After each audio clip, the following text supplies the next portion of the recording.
நம்ம இப்போ பொடுதலை குழம்பு வைக்க போகிறோம். அதுக்கு வேண்டிய சாமான்கள்: பொடுதலை, ஒரு சுக்கு, விரலி மஞ்சள், ஜீரகம், மிளகு, மிளகாய் வத்தல், உளுத்தம்பருப்பு, புளி, மாங்காய் வத்தல் போட்டு வைக்கணும். பூண்டு வச்சு தாளிக்கிறதுக்கு கடுகும் உளுத்தம்பருப்பு. இதை நம்ம எல்லாமே வறுத்து வச்சுட்டுருக்கேன். இப்போது இந்த வறுத்ததை எல்லாம் வறுத்து வச்சுட்டுருக்கேன். இப்போ மிக்சியில் போட்டு அரைச்சி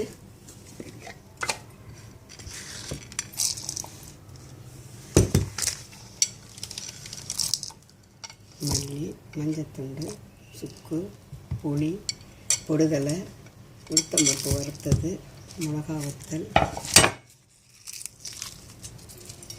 பெருங்காயம் எல்லாத்தையும் ஒரு திருப்பிட்டு அதுக்கப்புறம் இந்த தண்ணி விட்டு அரைக்கணும்.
நைஸாக நல்ல நைஸாக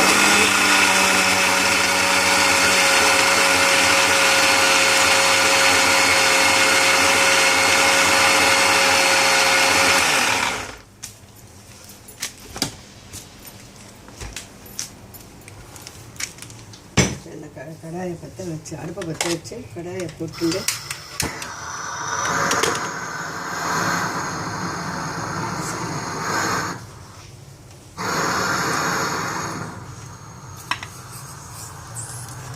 கடுகு, உளுத்தம்பருப்பு,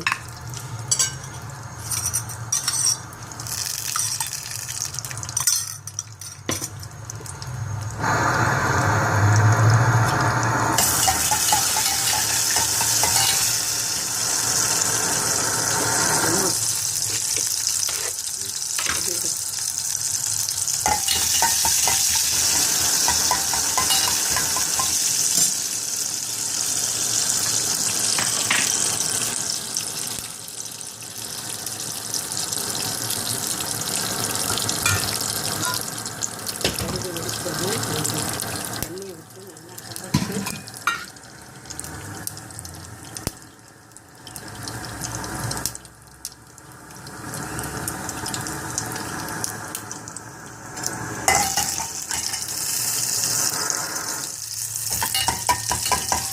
அது நல்லா வச்சுட்டு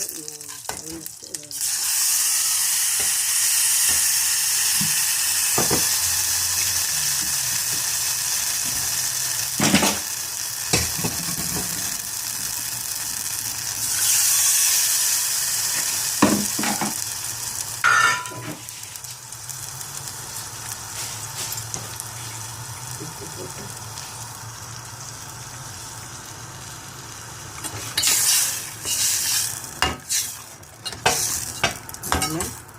இந்த உரித்து வச்சுருக்கிற பூண்டும் போட்டு ஊற வச்சுருக்கிற மாங்காய் வத்தலை புழிஞ்சிட்டு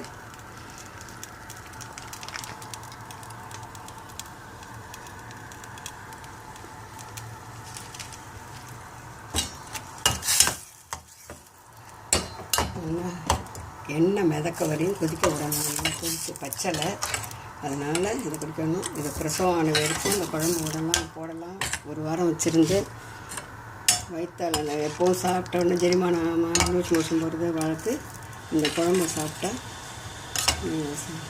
இதெல்லாம் கட்டாயிடும். உடம்புக்கு ரொம்ப நல்லது.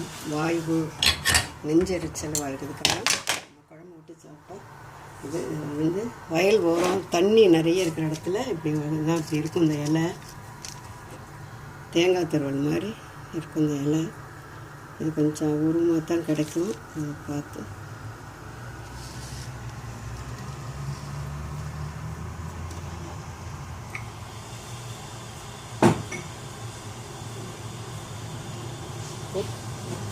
சொல்லிட்டு சொன்னால் இந்த மாதிரி எண்ணெய் மிதந்து இப்படி செட்டி ஆனபோது